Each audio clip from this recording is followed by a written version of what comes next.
प्रणाम। नारायणी बहस में हार्दिक स्वागत बा। कार्यक्रम नारायणी बहस में आज हमने बहस करें सन आयुर्वेद उपचार के विषय में। अभी के आयुर्वेद उपचार भी बढ़िया होते जा रहा बा और खास करके हमने के ठाव में रहल बीरगंज में ही रहल प्रादेशिक एकरा के हमने के प्रादेशिक अस्पताल कहनी, लेकिन चलन चलनती की बात है ओकरा के प्रादेशिक आयुर्वेद तथा वैकल्पिक चिकित्सालय कहल जाला बीरगंज में बाटे। इहे के हमने के छठो तह के अधिकृत बानी वैद्यराज सुंदर शाह बानी। वहाँ से हमने के बातचीत करम सन कि अभी आयुर्वेदिक जौन उपचार हो रहल बा ये कैसे हो रहल बा, एकर विषय का बा, ये बारे में आज हमने जाने के प्रयास करम सन। ये विषय में वहाँ से हमने के बातचीत करम सन, बहस करम सन। कार्यक्रम में अपने स्वागत बा। धन्यवाद जी। सबसे पहले ये आयुर्वेद उपचार जौन अपने लगन कहता नहीं अथवा आयुर्वेद उपचार के ये बीच में आके कोरोना के बाद कहीं या चाहे अब अपने लोगन के सेवा सुविधा भी बात थोड़ा बढ़ल के बाद कुछ ज़्यादा लोग वहाँ जा भी रहल बा, कुछ तरफ लोग फिर मुड़ल बाटे। ये आयुर्वेद उपचार के विषय में ही थोड़ा पहले ये का है, एकर पद्धति का है, ये में का करल जाला, एकरा बारे में थोड़ा जानकारी कराई। सबसे पहले प्रणाम बा सब श्रोतागण के और अपने के भी। ये नारायणी एफएम में हमने के आयुर्वेद संबंधी के बात रखे गई, बहुत खुशी लागल। आयुर्वेद वास्तव में कहल जाए तो आयुर्वेद शाश्वत है और हमने के जब इस सृष्टि के ही निर्माण भइल, ये 4 युग के हमने के कलयुग में, तो सब युग से ही आयुर्वेद के प्रभाव बा। लेकिन हमने जब युग से उ युग के बात करूँ, ये कलयुग में जब भी समुद्र मंथन भइल ना, वही समय में आयुर्वेद की उत्पत्ति भइल और वही समय से जब मानव की सभ्यता की उत्पत्ति भइल, वही साथ साथ आयुर्वेद को उत्पत्ति भइल बा। तो ओके चलते ये आयुर्वेद जे काहे उत्पत्ति भइल, तो जब इस सृष्टि में मानवता के उत्पत्ति भइल तो आदमी तो जन्म भइल तो विराम बीमारी भी हुई, तो अगर उपचार करे के अवस्था के हिसाब से इस सिस्टम आयल। और आयुर्वेद शाश्वत एले कहल गेल बा कि जब से इस सृष्टि आयल ओके चलते आयुर्वेद शाश्वत बा। और आयुर्वेद हमनी के एला बुझे के बा कि जैसे इस सृष्टि भइल, जब से हमनी इस सृष्टि पर मानव भइल, निरंतरता के क्रम में हमनी अभी के समय में जन्म ले बानी, तो ये उपचार के खाली पाटो न आयुर्वेद। आयुर्वेद के ऐसन माने मेथड बा कि आदमी चाहे तब बिना दवाई से भी स्वस्थ रह सकेला। ये चीज़ आयुर्वेद। उपचार के क्रम तो लास्ट बा जी, समय अंतिम में जाकर उपचार करावे को पड़ी, लेकिन उससे पहले यदि आयुर्वेद के व्यक्ति अगर फॉलो करी, जैसे सवेरे आहार विहार ब्रह्मचर्य निंद्रा शयन, इस सब के सिस्टम बा आयुर्वेद में। आयुर्वेद एगो उपचार पद्धति न पके जीवन शैली अपनावे वाला एगो साधन है। ओके चलते हमने के आयुर्वेद यदि अपना जीवन में उतारतानी तो हमने के जीवन रोग लागे से पहले हमने स्वस्थ हो जाए। और आयुर्वेद आयु के मतलब आयुर्वेद के मतलब आयु प्लस वेद, आयु के रक्षा करे वाला जो वेद बा, ये अथर्ववेद के उपवेद है, ऋग वेद के अथर्ववेद के उपवेद आयुर्वेद है। 4 वेद में जैसे ऋग वेद आयुर्वेद सामवेद अथर्ववेद बा। अथर्ववेद के उपवेद आयुर्वेद शास्त्र ग्रंथ है, जौन ग्रंथ में आयु के रक्षा करे वाला जौन वेद भइल उ आयुर्वेद भइल, एकदम सजीलो भाषा में बुझे वाला भइल। तो ये आयुर्वेद ये ग्रंथ बा जौना में हमनी के जीवन के रक्षा के साथ साथ उपचार के 3 गो तरीका होला। जैसे एक बा अपने के उपचारात्मक, एगो प्रोमोटिव यानी कि प्रवर्धनात्मक, एगो क्यूरेटिव यानी कि उपचार करके रोग लागल तो उपचार करे के। तो हमनी के यदि शरीर में रोग लागे से पहले हमनी के यदि बचाव करता नहीं तो रोग से बच सकता नहीं ना, यदि लाग भी गई तो उससे बचे के भी हमनी के आयुर्वेद के बहुत सुंदर सुंदर तरीका सब बा, तो हमनी के अपनावे के पड़ी। पहले लोग कहत रहे अथवा कुछ दिन पहले खाली आयुर्वेद कहल हमने के योगा अभ्यास अथवा रामदेव बाबा के जब से योगा शुरू भइल तो हमने के आयुर्वेद कह के योगा ही बहुत ज़्यादा लोग के माने बुझाई होतलक है कि योगा है, ओकरा बाद जाइल जो उपचार कराओ तो ये लोग थोड़ा बहुत गोली वोली देवला लोग ये बुझल जातलक है। लेकिन अभी ना आगे थोड़ा एक विस्तृत रूप भी भइल देखता नहीं सन का बा पहले में अभी में कुछ फर्क बा कि केंगे बा अपने लगन के। सर शिवनाथ सर बड़ी बढ़िया क्वेश्चन उठेनी, बड़ा खुशी लागल हमरा। ये हमनी के आयुर्वेद जे समाज में एगो विभिन्न किस्म के चीर फाड़ करे के समय हो गल बा। आयुर्वेद पहले जे आयुर्वेद रहे न उ अभी आयुर्वेद आयुर्वेद शाश्वत तो शाश्वते है, लेकिन पहले लोग एक कथी बुझे आयुर्वेद के ए घास पात के इलाज बा, दवाई भाई जड़ी बूटी दे देवेलन, होई तो होई, ना होई तो कोनो खराबियो ना करी, ऐसा किस्म जय सिया राम ऐसा किस्म के लोग सोच रहे। लेकिन आयुर्वेद ना हो। आयुर्वेद तो एक ऐसा चीज़ है, यदि आयुर्वेद के हमने अपना जीवन में जीवन शैली में उतारतानी तो हमने स्वस्थ रहम। यदि रोग भी लाग जाता तो ओकर आयुर्वेद के दवाई सेवन करम तो हमने के झन स्वस्थ रहम। और शरीर के जैसे प्रति असर रोग लागे से, रोग लागेला के बाद में जो हमने दवाई भी खाता नहीं, बहुत सारी दवाई जौन के साइड इफेक्ट होला, आयुर्वेदों के दवाई के साइड इफेक्ट होला। ये बात ना बा कि साइड इफेक्ट ना होला, ये मानसिकता ना रखल जाए कि आयुर्वेद के दवाई खाला पर साइड इफेक्ट ना होला। आयुर्वेद के दवाई खाला पर भी साइड इफेक्ट होला, बशर्ते कथी बा सब दवाई साइड इफेक्ट ना करेला। कुछ ही दवाई बा जौन की विषयुक्त औषधि सब होला, जौन सब बनेला वैसन के औषधि सब साइड इफेक्ट करला, तो एकदम न्यून मात्रा में, बहुत कम मात्रा में। लेकिन ऐसे तो भोजन भी ज़्यादा खाम तो साइड इफेक्ट करी, वैसे भी ये दवाई भी खाला पर साइड इफेक्ट होला, बशर्ते लोग के बुझाई में बा कि आयुर्वेद दवाई खाला पर साइड इफेक्ट ना होला। बढ़िया बात है, बुझे वाला बात है। लेकिन न्यून 2-4 गो दवाई बा जौन खाला से साइड इफेक्ट भी करला, उससे बचे के पड़ी जी। हाँ, तो ये दवाई अब पहले के आयुर्वेद का रहे, अभी के आयुर्वेद का बा। पहले के आयुर्वेद जो रहे, अभी के आयुर्वेद में यह भइल बा जैसे वैज्ञानिक तरीका से मॉडिफिकेशन भइल। पहले तो चिकित्सा आयुर्वेद रहे, ओकरा बाद में एलोपैथ आयल, नेचुरोपैथ चलिए रहल बा, ओकरा बाद में एक्यूपंक्चर आयल, विभिन्न चिकित्सा के विकास भइल। लेकिन पहला शाश्वत चिकित्सा तो आयुर्वेद रहे। तो आयुर्वेद के अभी के समय में का बा, जे भी दवाई निकल रहा बा उ सब पहले रहे, अब वैज्ञानिक तरीके से दवाई निकले। माने जे भी जड़ी बूटी के तरीका के दवाई निकले, जे हमने के ऋषि मुनि लोग जो रिसर्च करके निकाल दिले, जरा कहल जाए वैदिक सनातन के दवाई। अभी जो कंपनी सब रिसर्च करके निकाल रहा बा, तो अभी इतने फर्क बा आयुर्वेद के दवाई सब जो रिसर्च होकर निकलता परफेक्ट। आज हमने के नेपाल, भूटान, श्रीलंका, विदेशों में आयुर्वेद के बहुत, जैसे चाइना सरकार हमने के नेपाल में आयुर्वेद के लिए उतना बड़ा अनुसंधान केंद्र भी दिले बा, जहाँ आयुर्वेद के राजनीतिक तालीम हो रहा बा। तो आयुर्वेद अब कथी बा, पहले से आयुर्वेद फटको मार ले बा। यदि हमने आयुर्वेद के दवाई या जीवन शैली यदि अपनाएम तो हमने बुझ सकता नहीं कि अपन जीवन रोग लागे से पहले हमने सुरक्षित हो सकता नहीं। आज इस समाज में जैसे विभिन्न किस्म के रोग उत्पन्न रहा बा। पहले लोग चाहे न सरने रोग, सरे वाला रोग से मरे, लेकिन अभी तो लोग न सरने रोग से मर रहा बा। पहले न सरे वाला रोग सरुआ कम्युनिकेबल डिजीज कहे, सरुआ रोग जरा कहल जाए, जैसे हाइजा होए, प्लेगो, विभिन्न किस्म सरुआ रोग सर है, जो रोग से लोग मरे। अब कथी हो बा, जीवन शैली न व्यवस्थापन कैला के कारण आदमी न सरने रोग जैसे चीनी, बीपी, थायराइड, दम, कैंसर, विभिन्न किस्म के कैंसर एकरो उपचार बा अपने लेंगे पौधे। हाँ, सबके उपचार बा सरकार। आयुर्वेद वैसे कहता नहीं, आयुर्वेद ये तो जनचेतना कम बा हमने के समाज में। हमने चाहता नहीं कि हमने के आयुर्वेद अस्पताल भी चाहता, हम भी व्यक्तिगत रूप से चाहता नहीं कि जन जन आयुर्वेद, घर घर आयुर्वेद की चेतना हमने के पुगावे के पड़ल। एमे बहुत खुशी लागल कि अपने सभी एक में लागल जाओ, काहे कि हमने के समाज में, जो समाज में हमने जन्मल छी, उस समाज में बहुत जटिलता बा। ये उपचार के प्रति, एगो आयुर्वेद ना, उपचार के प्रति ही बहुत जटिलता बा।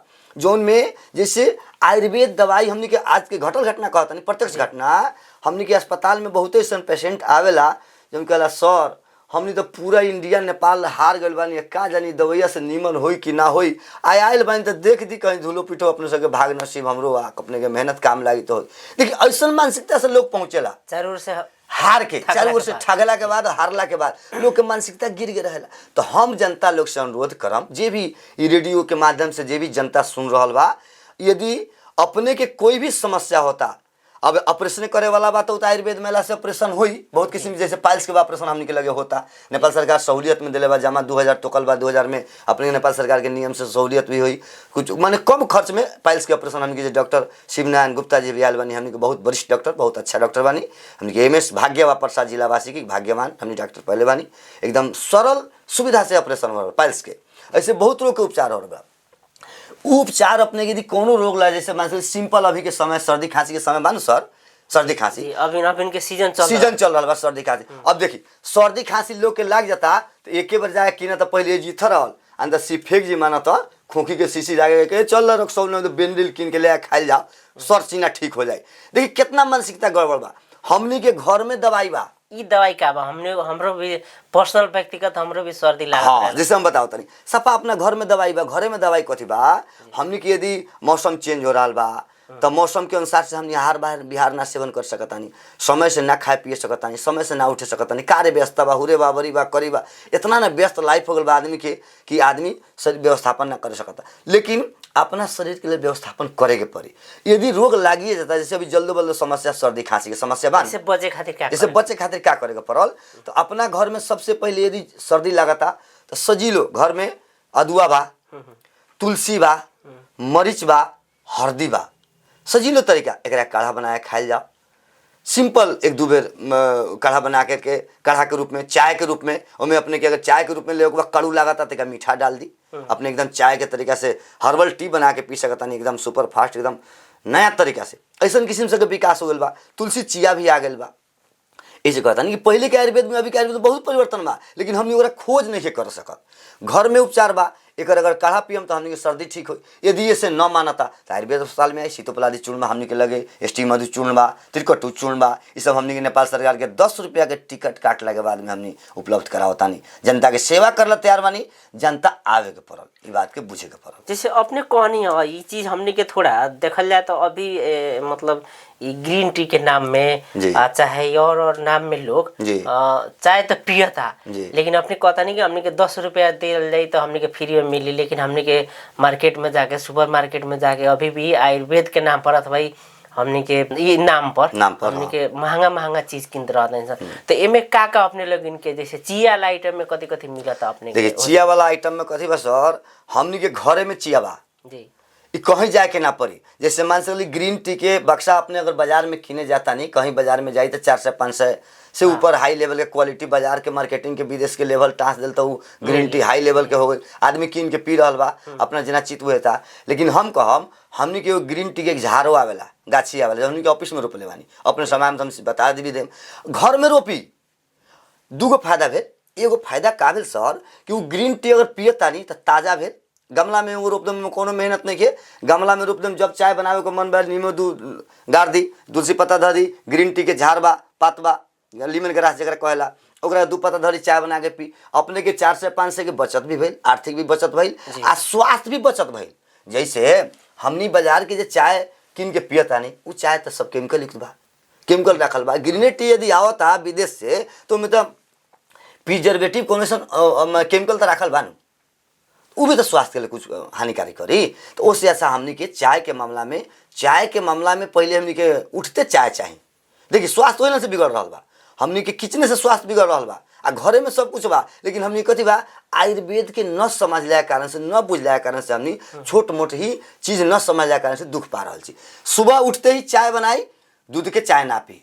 यदि गैस्ट्रिक के समस्या आज इतना काहे बढ़ रहा बा, ओकर मेन कारण बा दूध के चाय और लिकर चाय पत्ती छोड़ दी, चाय छोड़ दी, अपने के 50% गैस्ट्रिक ओलन कम हो जाए। ये हमार दावा बा, अनुभव रिसर्च कल चीज बा। ओलन छोड़ देम, अपने चाय की यदि आदत बा तो लीमन ग्रास के पत्ता राखी, 2 बूंद नींबू राखी, तुलसी के पत्ता राखी, 2 इलायची रख दी, मर्च रख दी, सौंठ रख दी, पीपल रख दी, मर्च रख दी, त्रिकट्टू बना ली, पाउडर बना के रखी घर में, या ऑफिस में आम तो हमने त्रिकट्टू चूर्ण देवे ला तैयार बानी। सेवा करम, आराम से चाय पी, जिंदगी के रिलैक्स के साथ अपन जीवन के यापन करी, स्वस्थ जीवन बेचेगा बा। तब ये हमने के जीवन के बचावे के तरीका सब है, शुरू बेडे से, ओकरा बाद में आहार बिहार। अब खाना खाए के बाद कौन टाइम में भोजन करे के बाद टाइमली भोजन करी, कार्य व्यस्तता के कारण भी कहीं सी तो भोजन जो भी है ज़्यादा खाली पेट होई, हाइड्रोक्लोरिक एसिड बढ़ी, पेट में गैस्ट्रिक का रोग ना हो, एगो हमने के खान पीन के होए वाला बीमारी है, लेकिन बाद में बिगड़ जाता तो वह गैस्ट्रिक अल्सर होने की संभावना है। जैसे अभी तक जितना अपने से बात कहनी सन एमे का बुझाइल कि आयुर्वेदिक पहले से अभी फड़को मार लेल बा। यदि आयुर्वेदिक हमने के घर में बना सकता नहीं सन, व्यवहार अपन परिवर्तन कर सकता है तो और बढ़िया नहीं से सकत तो जौन अपने लोगन के प्रादेशिक अस्पताल बा, चिकित्सालय बाटे जौन भिसवा में बाटे, वहाँ जाता है तो अपने लोगन बहुत सारा उपचार, बहुत सारा वहाँ अपने के औषधि, चाय पत्ती कही ना मतलब ये सब चीज आयुर्वेदिक अपने के मिल रहा बा, सेवा अपने लोगन दे रहा बा, उपलब्ध बा। अभी तक के संरचना का बा, मतलब कितना आदमी बानी लगन, कौन तह के अपने लगन बानी लगन ई अस्पताल में? काहे कि बहुत लोग के पहले था बा कि उन्हें लोगों ना जात लख पूरा गढ़ई जैसन में वो आयुर्वेदिक अस्पताल रख, लेकिन हम भी विजिट कैले बानी, अभी अस्पताल के स्वरूप ले बा। वो संरचना का बा, अभी कैसन कैसन तह के? अभी हमनी के संरचना पहले से बहुत बढ़िया बदल गल बा। जी। अभी हमनी के प्रादेशिक आयुर्वेद तथा वैकल्पिक चिकित्सालय परसा बीरगंज वैकल्पिक नाम में जोड़ल बा। सब आदमी कहते वैकल्पिक काहे रखल बा, ओकरो कारण बा। वैकल्पिक के मतलब है हमनी के अस्पताल में होम्योपैथ की चिकित्सा भी सरकार दिले बा साथ में। यदि केहू व्यक्ति के होम्योपैथ के उपचार करावे के इच्छा होए तो होम्योपैथ के उपचार भी करा सकता। ओहि के चलते ओमे नाम में वैकल्पिक जोड़ल गइल बा। बाकी रहल आयुर्वेद के बात, आयुर्वेद में हमनी के ऑफिस के कार्यालय प्रमुख में doctor Shri Shiv Narayan Gupta ji MS doctor बानी अपने के। MS के ई डॉक्टरी के अर्थ क्या? आयुर्वेद माने मास्टर डिग्री जना MS अपने के एलोपैथ में MS बा। MD वो किस्म हाँ वो किस्म के MD वो किस्म ना MD है ये। हाँ इंडिया कर्नाटक से MD कल बानी और वहाँ के अनुभव भी पाइल्स संबंधी में बहुत ज़्यादा अनुभव बानी। एकदम रात दिन पेशेंट आ रहा बा, बहुत दूर दूर से भी इलाज हो रहा बा। हमने हाकिम साहब हो गनी बीच में थाई दरबंदी में वहाँ भईनी। ओकरा बाद में सहदेव सर सातों तह के अधिकृत कब्जा निरीक्षक बानी सहदेव श्री सहदेव पंडित सर। ओकरा बाद में हमनी 2 आदमी वैद्य बानी, जैसे हम बनी राज सुंदर शाह और दिनेश शाह जी छठो तह के हमनी वैद्य आदमी बनी। ये हमनी के संरचना अंतर्गत के भइल और लेखापाल भइलन, कार्यालय सहयोगी भइल, अभियंकर्ता भइल जौन की शेख मालिक सब करला उ सब करार में बा हमनी सब के थाई दरबंदी में। और छात्रवृत्ति करार में भी डॉक्टर साहब बानी शिवम डॉक्टर साहब बानी, मुनीष झा डॉक्टर साहब बानी, राहुल सर बानी, राहुल शाह सर बानी, एगो और यादव सर आइल बानी। ऐसे 4-5 आदमी हमनी के टीम बहुत सुंदर बा सर। अभी हमनी के परसा जिला के लिए आयुर्वेद के प्रादेशिक आयुर्वेद तथा वैकल्पिक चिकित्सालय के बहुत सुंदर टीम बा। हमनी लनायम तो एगो बात बुझली, चिकित्सा के क्रम में यदि अपने जात तनी केनहू बाजार में बहुत जगह तो ठग ठगती होता, लेकिन हमनी लगे उ सब कोनो लपन छपन नहीं के। प्रेम से आई, धनिक आओ गरीब आओ कोई भी आओ, सिस्टम में 10 रुपये के टिकट बा, 10 रुपये का टिकट कटाई, अपने दिखाई जौन किस्म के केस बा उपचार हुई, साथ में थेरापी भी दे आई, थेरापी के उपचार बा। हर सिस्टम एकदम न्यू लोअर रेट में समिति तो कल बा। समिति के हमनी के अध्यक्ष बानी अनिल सिंह जी, वो भी बहुत हमनी के सहयोग कर रहा बानी। सब आदमी टीम मिल के हमनी वर्क कर रहा बानी कि आयुर्वेद के विकास हो और जनता के घर घर में जन जन में आयुर्वेद पहुँचे ही हमनी के चाहना बा। और आयुर्वेद में सेवा लेवे के लिए हमनी अनुरोध भी करता नहीं कि अपने सब आयल जाओ और सेवा ले। अच्छा अपने तो वैद्य भी लिख ले बानी जी। अभी तो पहले वैद्य कहल तंका एथियर चीज रहे, पहले लोग माने एगो एथी टाइप के कहे कि वैद्य बाड़न वैद्य जी बाड़न। अब हमने के अपने के तो डॉक्टर साहब कहता नहीं तो अपने हूँ दवाई वही बनाने की कंपनी के दवाई खाली बेचने। हाँ कथी बा सर, जैसे हमनी के नेपाल सरकार के दरबंदी वैद्य जे बानू से प्राविधि के बा, हमनी डॉक्टरे बानी लेकिन डॉक्टर के निचका जैसे अहेबा भइल हेल्थ असिस्टेंट भइल एलोपैथ तरफ के, तो जैसे हेल्थ असिस्टेंट भइल से कविराज भइल, अहेबा भइल से वैद्य भइल, ये नेपाल सरकार के रूल में। तो हमनी के बढ़ुआ के अधिकृत भइनी काम करते करते एक्सपीरियंस के आधार पर। तो हमनी 25 वर्ष से आयुर्वेद के सेवा में, उपचार के क्रम में, सेवा के क्रम में, दवा जे भी काम जैसे दवाई बनावे बोले अभी हमनी दवाई उतना देनी अपने के दवाई हमनी के अपन बनावल दवाई हम बनेले बानी खुद, बोला अपनो दवाई हमनी बनावे के भी सुविधा भी बा। जे सरकार बजट देवेला हमनी के दवाई बनावे के समथिंग कुछ दवाई बनावे के बजट देवेला तो हमनी अपने निर्माण करेनी। कुछ दवाई सरकार भी पेठावेला, कुछ बजट भी पेठावेला जो हमनी किन के जनता के बांटेनी भी। तो हमनी के कथी बा ई वैद्य पद खाली पद ना सेवा करे वाला पद है। तो हमनी चाहतनी कि जो हमनी के भाग्य से हम तो एगो शाकाहारी आदमी भी बानी, श्री कृष्ण प्रणामी धर्म से जुटल आदमी प्रणामी ऐसे माँ के जन्मजात ही भक्त बानी। तो ऐसे भी हमनी के शाकाहारी जीवन बा और जीवन शाकाहारी उचित जीवन मानल जाला कह के मानव सभ्यता के ट्रेंड भी बा ओहि हिसाब से। और पद भी हमारे वैद्य बा तो हम अपना आप के गौरव भी माने कि जनता के सेवा आयुर्वेद के मिलल हमरा। तो हम आयुर्वेद के सेवा करे के लिए हृदय तन मन से तैयार रहने की जब जहाँ फील्ड मिले काम करे के लिए तैयार रहनी। और जनता से भी अनुरोध करूँ कि आयुर्वेद से जुटी और आयुर्वेद के पहचानी, आयुर्वेद के उपचार ली, हमने के अस्पताल में आई सेवा ली, ये हमन के लगातार अनुरोध बा और हम इस सेवा के लिए तत्पर बानी। जी आज अपने सामने की बातचीत कैनी सन जौनी प्रादेशिक आयुर्वेद तथा वैकल्पिक चिकित्सालय बीरगंज में बा विश्व में ओकरा विषय में और वेद के जौन चिकित्सालय बा आयुर्वेद के विषय में बातचीत कैनी सन। अंत में का कहेम जौन अभी हमने के खान पीन बा, जौन हमने के रहन सहन बा, जौन किस्म के अभी माने हमने के मतलब सब लोग के इस समय में अपने के जो बिछौने पर से अपन लाइफ स्टाइल के बदली, जीवन शैली बदली, जीवन शैली बदलला के बाद में हमनी के 30% बीमारी वही लन कम हो गई, बाकी रह 70%। तो ओकरा बाद में खान पीन में चल जाई, खान पीन कंट्रोल कर लेता नहीं तो वो में चल गए अपने के 30%, बाकी रह गए अपने के अब उम्र के ओल्ड एज के रोग सब इस सब के हिसाब से जो रोग बा। तो हमनी के सबसे पहले सवेरे जो उठतानी तो अपन जीवन यापन जब शुरू करतानी वही जगह शुरू कर, जैसे सवेरे उठनी तो उठते मात्र गर्म पानी पिए के, ओकरा बाद लैट्रिन फ्रेश हो, ओकरा फ्रेश व्रेश होकर के अपन जे सकतानी अनुसार से योगा व्यायाम हमनी के ऑफिस में 5:30 बजे से दैनिक योगा हो रहा, वो में जुटल जाओ, आयल जाओ, या न हो तो मॉर्निंग वॉक, जैसे समय अपना हिसाब से बा उस अनुसार से योगा व्यायाम करी। ओकर बाद कुछ नाश्ता करी, सामान्य नाश्ता। अब नाश्ता में कथी अगर फास्ट फूड के नाश्ता ना, नॉर्मल नाश्ता अपना घर में जो जैसे अंकुरल अपने के मूंग हो गई, कथी गला से विभिन्न किस्म के अंकुरन सामान सब, चना भइल, ई सब ली, मेवा ली, फल सब ली, फल फूल कुछ हल्का नाश्ता ली। ओकरा बाद में फिर अपन खाना के टाइम बा, खाना खा के अपन टाइम पर जाई। और एगो महत्वपूर्ण बात ध्यान देवे वाला कथी बा आयुर्वेद के शास्त्र अनुसार, हमनी के रोग के मेन जड़ कहाँ बा, हमनी खाना खाता नहीं नु, तो खाना तो खाता नहीं, लेकिन खाना खाइला के बाद में हमनी उ खाना के अनुसार हमारे शरीर से आउटपुट पैखाना होता कि ना, ये बहुत महत्वपूर्ण बात, बहुत छोट बा लेकिन बहुत महत्वपूर्ण बात बा।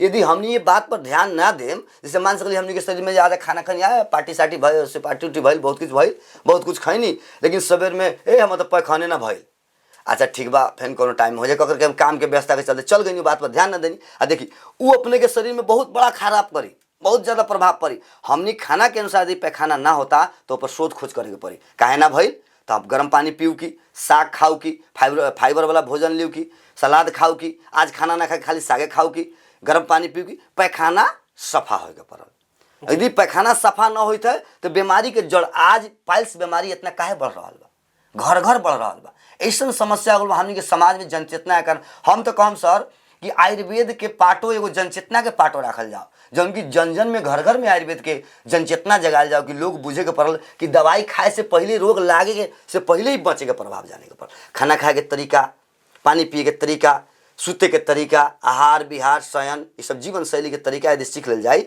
तो हम इतने काम हमनी के जीवन बहुत ज़्यादा सुरक्षित हो सकता। आयुर्वेद वो चीज़ है, वो चीज़ के अपनायल जाओ जोना से हमनी के जीवन सुरक्षित रही। और एक छोट बात लास्ट में, अंतिम में, एगो जो कब्जियत जो चीज़ बा, हमनी के एगो शरीर में कब्जियत, आज पैखाना ना भइल, बिहान पैखाना ना भइल, और ऊपर ध्यान ना देता नहीं तो एगो कब्जियत हमनी के शरीर में 100 किस्म के रोग उत्पन्न कर सकता, अंत में कैंसर तक लगा दी। ओके चलते हमनी के ऑफिस में सुविधा भी बा, दवाई चाहे तो त्रिफला बा, बहुत सुविधा बा, जीवन शैली यापन करम तो दवाई भी खाए के ना पड़ी। ये कहते हुए आयुर्वेद के हमनी के जीवन शैली यापन जाओ, या अपनावल जाओ, जौन से हमनी के स्वस्थ जीवन शैली, स्वस्थ बाँच सकूँ, ये बहुत ही बढ़िया चीज़ बा, ये कह चाहते हैं। जी बहुत बहुत धन्यवाद। नारायणी बस में आके अपन जो उपचार बा, आयुर्वेद उपचार बा, ये उपचार के विषय में बातचीत करनी, जानकारी देनी, हमने की आशा बा कि जरा एक किस्म के जाने के चाहता और ज़्यादा जानकारी ले के चाहता, अपने के रहन सहन बदले के चाहता, वो आयुर्वेदिक अस्पताल, प्रादेशिक आयुर्वेदिक अस्पताल में अपने लोगों से संपर्क करी जाई। ये कह नारायणी बस से विदा मांग के धन्यवाद, प्रणाम, अपने सबके भी प्रणाम, काहे तो हमने के मौका दिली, एक धन्यवाद बा, प्रणाम।